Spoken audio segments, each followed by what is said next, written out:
Rumours ಇದೆ sir, ಅಂದ್ರೆ ನೀವು ಹೊರಗಡೆ ಬಂದ್ರ ಮೇಲೆ ಜಗದೀಶ್ ಅವರು ಪಕ್ಷ ಕಟ್ತಾರೆ, ರಾಜಕೀಯಕ್ಕೆ ಬರ್ತಾರೆ ಅನ್ನುವಂತ ವಿಚಾರದ ಬಗ್ಗೆ ಸಾಕಷ್ಟು ಮಾತುಗಳು ಓಡಾಡ್ತಿದೆ. ಬಟ್ ಯಾವ ಪಕ್ಷಕ್ಕೆ ಹೋಗ್ತಾರೆ ಜಗದೀಶ್ ಅವರು ಅನ್ನುವಂಥದ್ದು ಗೊತ್ತಿಲ್ಲ. ಬಟ್ ನೀವು ಹೇಳ್ಬೇಕು ಇವಾಗ ಯಾವ ಪಕ್ಷಕ್ಕೆ ಹೋಗ್ತಾರೆ. ಅದು ಸೀಕ್ರೆಟ್ ಆಗಿ ನಡೀತಾ ಇದೆ ಸರ್ ಸದ್ಯಕ್ಕೆ. ನಾವು ಚಾಲನೆಯುಕ್ತ ರಾಜಕೀಯ ಹೋರಾಟದಲ್ಲಿ ಇರೋದ್ರಿಂದ ಸದ್ಯಕ್ಕೆ ಅದನ್ನ ಡಿಸ್ಕ್ಲೋಸ್ ಮಾಡಿದ್ರೆ ನಿಮ್ಮ ವಿಡಿಯೋಗಳನ್ನ ನಮ್ಮ ಸ್ನೇಹಿತರುಗಳು ಫ್ಯಾನ್ಗೆ ಅಂತ ನಮ್ಮ ವಿರೋಧಿಗಳು ಜಾಸ್ತಿ ನೋಡ್ತಾರೆ. ಹಂಗಾಗಿ ನಾವೇ ಎಲ್ಲ ಒಂದ್ ಕಡೆ ಎಚ್ಚೆತ್ ಕೊಟ್ಟಂಗ ಆಗುತ್ತೆ. ಬಟ್ ಡೆಫಿನೆಟ್ಲಿ ಪೊಲಿಟಿಕ್ಸ್ಗೆ ಬಂದಿದ್ದಾಗಿದೆ sir already. I mean politics 2019 ನಾನು MP ಎಲೆಕ್ಷನ್ ನಿಂತ್ಕೊಂಡಿದ್ದೆ, 8,000 ವೋಟ್ ತಗೊಂಡಿದ್ದೀನಿ ಬೆಂಗಳೂರು ನಾರ್ತ್ ಅಲ್ಲಿ 3rd ಪ್ಲೇಸ್. ರಾಜಕೀಯಕ್ಕೆ ಅವತ್ತೇ ಬಂದೆ, ಬಟ್ ಆಕ್ಟಿವ್ ಪೊಲಿಟಿಕ್ಸ್ ಪ್ಲಸ್ ಒಂದು ಸೀರಿಯಸ್ ಮೋಡ್ಗೆ ಇದು ಹೋಗ್ತಾ ಇದೆ. ಈಗ ಒಂದು ಬದಲಾವಣೆ ಮಾಡಿಗೆ ನಾವು ಹೋಗ್ಬೇಕು ಅಂತ ಡಿಸೈಡ್ ಮಾಡಿದೀವಿ. ಯಾಕೆಂತಂದ್ರೆ ವಿ ಎಕ್ಸ್ಪೆಕ್ಟೆಡ್ ಬಿಜೆಪಿ ಅವರು 40% ಆರೋಪ ಬಂದಾಗ ಸಿದ್ದರಾಮಯ್ಯ ಬರ್ತಾರೆ, ಒಳ್ಳೆ ಸರ್ಕಾರ ಆಗುತ್ತೆ ಅಂತ ಕನ್ಸ್ಕೊಂಡ ವ್ಯಕ್ತಿಗಳು ನಾನು ಕೂಡ ಒಬ್ಬ. ಸೊ ನನ್ನ ಹೆಂಡತಿ ಹೇಳಿದ್ರು, ಬೇರೆಯವ್ರಿಗೆ ಕನ್ಸ್ಗಿಂತ ನೀವೇ ಏನಾದ್ರು ಮಾಡಕಂಗಿರ ಮಾಡಿ ಅಂತ ನನ್ನ ಮನೆಯವರು, ನನ್ನ ಹೆಂಡತಿ, ಎಲ್ಲರಿಗೂ ನನ್ನ ಫ್ರೆಂಡ್ಸ್ ಎಲ್ಲ ಅಡ್ವೈಸ್ ಮಾಡಿದ್ರು. ಸೊ ನಮಗೋದಾಗ ಯಾರೋ ಮೇಲೆ ಕನ್ಸ್ ಕಟ್ಕೊಂಡು ಈಗ 40% ಹೋಗಿ 50% ಅಂತ ಬೊಮ್ಮಾಯಿ ಹೇಳ್ತಾ ಇದಾರೆ. 50% 60% ನಿಮ್ದು CBI ಕೊಡಿ, ನಮ್ಮದು SIT ಕೊಡಿ ಅಂತ ಬೊಮ್ಮಾಯಿನೇ ಹೇಳಿದ್ರು. ನಾನು ಪೇಪರ್ ಅಲ್ಲೆಲ್ಲ ಓದ್ದೆ. ಅದೇ ಇವ್ರು ಬಿಟ್ಟು ಇವ್ರು ಯಾರು ಅಂದಂಗೆ ಈ ಕಳ್ಳ ಬಿಟ್ಟು ಆ ಕಳ್ಳ ಬಿಟ್ಟು ಇನ್ನೊಬ್ಬ ಕಳ್ಳ ಮಟ್ಟಕ್ಕೆ ಬಂದಿದೆ ರಾಜಕೀಯ ಪರಿಸ್ಥಿತಿ. ಎಲ್ಲ ಒಂದ್ ಕಡೆ ಉಸುರುವಳ್ಳಿ ರಾಜಕಾರಣಿಗಳ ಕೈಗೆ ಅಧಿಕಾರ ಕೊಟ್ಟು ಅವರ ಭಿಕ್ಷೆನಲ್ಲಿ ಬದುಕ್ತಾ ಇದೀವ ಅನ್ನೋ ಮಟ್ಟಕ್ಕೆ ಜನರಿಗೆ ಫೀಲ್ ಆಗ್ತಾ ಇದೆ ಸರ್. ನನಗೂ ಫೀಲ್ ಆಗ್ತಾ ಇದೆ. 2028ಕ್ಕೆ ಬದಲಾವಣೆ ಅಂತೂ ಖಂಡಿತ ಆಗತ್ತೆ. ಒಂದು ದೊಡ್ಡ ಮಟ್ಟದ ಬದಲಾವಣೆ ಆಗತ್ತೆ.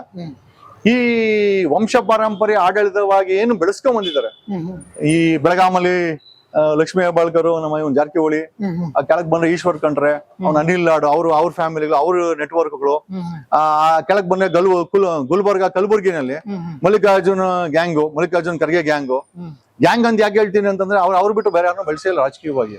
ಆಮೇಲೆ ಅಜಯ್ ಧರ್ಮ್ ಸಿಂಗ್ ಅವರು ಬಿಟ್ರೆ ಯಾರು ಇಲ್ಲ ಅಲ್ವಾ.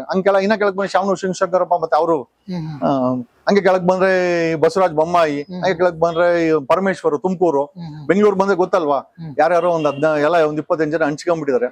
ಇನ್ನ ಕೋಲಾರ ಕಡೆ ಹೋದ್ರೆ ಇವನು ನಮ್ಮ ಮುನಿಯಪ್ಪ, ಚಿಕ್ಕಬಳ್ಳಾಪುರ ಕಡೆ ಹೋದ್ರೆ MS ರಾಮಯ್ಯನ್ ಫ್ಯಾಮಿಲಿ ಗ್ಯಾಂಗು, ಮತ್ತೆ ಇವನು ಯಾರೋ ನಮ್ಮ ಸುಧಾಕರ ಗ್ಯಾಂಗು, ಚಾಮರಾಜನಗರಕ್ಕೆ ಹೋದ್ರೆ ಸುನೀಲ್ ಬೋಸು, ಮತ್ತೆ ಅವರಪ್ಪ ಮಾದೇವಪ್ಪ. ಸರ್ ಆಮೇಲೆ ಬೆಂಗಳೂರಿಂದ ಮೈಸೂರಿಗೆ GPA ಬಂದ್ಬಿಟ್ಟು ಕುಮಾರಸ್ವಾಮಿ, ಮಂಡ್ಯ, ಮದ್ದೂರು, ಚನ್ನಪಟ್ಟಣ ಎಲ್ಲ ಅವ್ರದೇ. ಹಾಸನ ದೇವೇಗೌಡರ ಫ್ಯಾಮಿಲಿ. ಚನ್ನಪಟ್ಟಣಕ್ಕೂ ಇದಕ್ಕೆ ನಮ್ಮ ಶಿವಮೊಗ್ಗಕ್ಕೆ ಹೋದ್ರೆ ನಮ್ಮ Yediyurappa and gang, Eshwarappa and gang. In Mangalore ಕಡೆ ಹೋದ್ರೆ ಒಂದಷ್ಟು ಪಿಳ್ಳೆಗಳವೆ ಸರ್, ಒಂದಷ್ಟು. ಇನ್ನ ಉತ್ತರ ಕನ್ನಡ ಹೋಯ್ತು ಅಂತಂದ್ರೆ ಅವ್ರ DGP ಹೆಂಡತಿ ಅಂಜಲಿ ನಿಂಬಾಳ್ಕರ್, ಅವ್ರ ಗಂಡ DGP ಡೈರೆಕ್ಟರ್ ಇಂಟೆಲಿಜೆನ್ಸಿ, ಮೊನ್ನೆ ಪ್ರೆಸಿಡೆಂಟ್ ಪದಕ ಕೊಟ್ರು. ಹೆಂಡತಿ ಅಲ್ಲಿ ರಾಜಕೀಯ. ಸೊ ಈ ತರ ಹಂಚ್ಕೊಂಡ್ಬಿಟ್ಟವ್ರೆ ಸರ್. ಇಡೀ ಕರ್ನಾಟಕವನ್ನ ಒಂದ್ 50-60 ಕುಟುಂಬ ಹಂಚ್ಕೊಂಡ್ಬಿಟ್ಟವ್ರೆ. ಅವ್ರು ಬಿಟ್ರೆ ಬೇರೆ ಯಾರನ್ನೂ ಹೊರಡೆ ಬಿಡಲ್ಲ. ಅವ್ರ ಮಕ್ಕಳು, ಅವ್ರ ನೆಂಟರು, ಡಿ ಕೆ ಶಿವಕುಮಾರ್ ಹೆಸರು ಮಾಡ್ತಾ ಡಿ ಕೆ ಶಿವಕುಮಾರ್ ತಮ್ಮ ಯಾರಿದ್ದಾರೆ ಸರ್, ಬರೀ ಯಾರನ್ನ ಬಿಟ್ಕೊಂತ ಇದಾರೆ. ಡಿ ಕೆ ಶಿವಕುಮಾರ್ ಏನು ಅಂತಂದ್ರೆ ನಾನು ಅಧ್ಯಕ್ಷ ಆಗ್ಬೇಕು, ನನ್ನ ತಮ್ಮನು ಅಲ್ಲ ನಾನು CM ಆಗ್ಬೇಕು, ನನ್ನ ತಮ್ಮ ಅಧ್ಯಕ್ಷ ಆಗ್ಬೇಕು. ಸ್ವಂತ ತಮ್ಮನ್ ಗೆಲ್ಸ್ಕೊಳೋ ಕೆಪಾಸಿಟಿ ಇಲ್ಲ ವ್ಯಕ್ತಿಗೆ. ರಾಜಕೀಯ ಈ ಮಟ್ಟಕ್ಕೆ ಇವರು ಮಾಡ್ಕೊಂಡ್ ಕೂತಿದ್ದಾರೆ ಸರ್.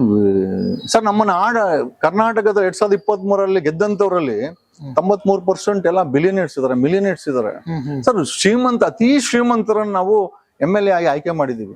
MP ಗಳು ಅದೇ ತರ ಇದಾರೆ. 91% ಆಫ್ ದೆಮ್ ಆರ್ ಮಿಲಿನಿಯರ್ಸ್ ಅಂತ ಟ್ರಾನ್ಸ್ಪರೆನ್ಸಿ ಇಂಟರ್ನ್ಯಾಷನಲ್ ರಿಪೋರ್ಟ್ಸ್ ಇದೆ ಸರ್. ಒಬ್ಬ ಬಡವ ಇಲ್ಲ, ಒಬ್ಬ ಸಾಮಾನ್ಯ ವ್ಯಕ್ತಿ ಇಲ್ಲ, ಒಬ್ಬ ನಮ್ಮಂತನಿಲ್ಲ, ಒಬ್ಬ ನಿಮ್ಮಂತನಿಲ್ಲ, ಒಬ್ಬ ಸ್ಟೇಟ್ಸ್ಮನ್ ಇಲ್ಲ, ಒಬ್ಬ ಇಂಟೆಲೆಕ್ಚುಯಲ್ ಇಲ್ಲ, ಒಬ್ಬ ಸಮಾಜದ ಬಗ್ಗೆ ಕಾಳಜಿ ಇರೋಂಥ ವ್ಯಕ್ತಿ ಎಲೆಕ್ಷನ್ ನಿಲ್ಲಿಲ್ಲ ಸರ್, ಗೆದ್ದಿಲ್ಲ, ವಿಧಾನಸೌಧಕ್ಕೂ ಹೋಗಿಲ್ಲ, ಪಾರ್ಲಿಮೆಂಟ್ಗೆ ಹೋಗಿಲ್ಲ. ಬದಲಾವಣೆ ಹೆಂಗ್ ಸಾಧ್ಯ ಆಗುತ್ತೆ ಸರ್?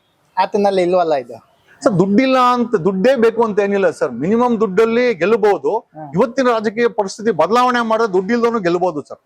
ಈಗ 8,000 ವೋಟ್ ತಗೊಂಡಲ್ಲ, ನಾನು ಎಷ್ಟು ಖರ್ಚು ಮಾಡಿ ಖರ್ಚು ಮಾಡಿದ್ರೆ ಒಂದ್ 80,000 1 ಲಕ್ಷ ಖರ್ಚು ಮಾಡಿರ್ಬೋದು. 8,500 ವೋಟ್ ಅಂದ್ರೆ ಬೆಂಗಳೂರಲ್ಲಿ ಒಬ್ಬ ಕಾರ್ಪೊರೇಟರ್ ವೋಟ್ 2019 ಜನ ನಮ್ಗೆ ಹಾಕಿದ್ದಾರೆ ಸರ್. ನಿಲ್ಲುವಂತ ವ್ಯಕ್ತಿತ್ವಗಳು ಬೇಕಾಗಿದೆ. ನಿಂತ್ಕೊಂಡ್ರೆ ಜನ ವೋಟ್ ಹಾಕ್ತಾರೆ ಸರ್.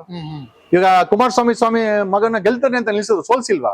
ಜನ ಮನ್ಸ್ ಮಾಡಿದ್ರೆ ಕುಮಾರಸ್ವಾಮಿ ಮಗನೇ ಸೋಲ್ಸಾಕರು, ಬೊಮ್ಮಾಯಿ ಮಗನೇ ಸೋಲ್ಸಾಕರು ಸರ್. ಬದಲಾವಣೆ ಅದನ್ನೇ ಹೇಳೋದು. ಜನ ಬದಲಾವಣೆ ಮಾಡಕ್ ಹಿಡಿತಾರೆ. ಬದಲಾವಣೆ ಬಯಸುವಂತ ನಾಯಕತ್ವ ಬೇಕಾಗಿದೆ ಸರ್. ನಿಸ್ವಾರ್ಥ ನಾಯಕತ್ವ ಬೇಕಾಗಿದೆ. ಅದರ ಕೊರತೆ ಇದೆ ಸರ್. ಜನ ಭಯ ಬಿದ್ಕೊಂಡೆ ನನಗೆ ಯಾಕೆ, ನನ್ ಪಾಲಿಟಿಕ್ಸ್ ಯಾಕೆ ಅಂತ ಅನ್ನೋದೇ ಒಂದು ದೊಡ್ಡ ಅಪರಾಧ. ಬರ್ಬೇಕು, ಎಸ್ಪೆಷಲಿ ಹೆಣ್ಮಕ್ಳು ಬರ್ಬೇಕು ಸರ್. ಹೆಣ್ಮಕ್ಳು ರಾಜಕೀಯಕ್ಕೆ ಬರ್ಬೇಕು. ಆ ರಾಜಕೀಯ ಬಂದಾಗ ಸಿಟಿ ರವಿ ಅಂತವ್ರ ಬಾಯಿಗಳನ್ನ ಒಲಿಬೇಕು ನಾವು.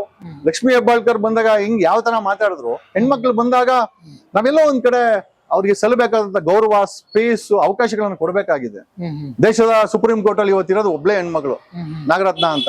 ಅಲ್ಲಿ ಅಟ್ಲೀಸ್ಟ್ 34 ಜನ ಜಡ್ಜ್ಗಳಲ್ಲಿ ಅಟ್ಲೀಸ್ಟ್ ಒಂದು ಅರ್ಧನಾದ್ರೂ ಹೆಣ್ಮಕ್ಳಿದ್ದಾಗ ಹೆಣ್ಣು ಮಕ್ಕಳಿಗೆ ಸಲ್ಲಬೇಕಾದಂತ ಕಾನೂನುಗಳು ಎಷ್ಟು ಒಂದು ಒಳ್ಳೇದಾಗತ್ತೆ ಸರ್. ಹೆಣ್ಮಕ್ಳಿಗೆ ಅವಕಾಶ ಇಲ್ಲ, ಬಡವರಿಗೆ ಅವಕಾಶ ಇಲ್ಲ, ಸಾಮಾನ್ಯ ಜನರಿಗೆ ಅವಕಾಶ ಇಲ್ಲ. ಶ್ರೀಮಂತರಿಗೆ ಮತ್ತೆ ವಂಶ ಪರಂಪರವಾಗಿ ಮಾಡ್ಕೊಂಡ್ ಬಂದಿರೋಂತ ಖರ್ಗೆ, ಸಿದ್ದರಾಮಯ್ಯ, ಡಿ ಕೆ ಶಿವಕುಮಾರ, ಜಾರಕಿಹೊಳಿ, ಜನಾರ್ದನ್ ರೆಡ್ಡಿ ಹೆಂಗೋ ಜೈಲಾಯ್ತು. ಹಂಗೆ ಇವ್ರಿಗೂ ಒಂದು ಆಪತ್ತು ಆಗ್ಬೇಕು ಸರ್. SS ಟಿವಿ, ಸಿನಿಮಾ ಜಗತ್ತಿನ ಕ್ಷಣ ಕ್ಷಣದ ಸುದ್ದಿಯೊಂದಿಗೆ.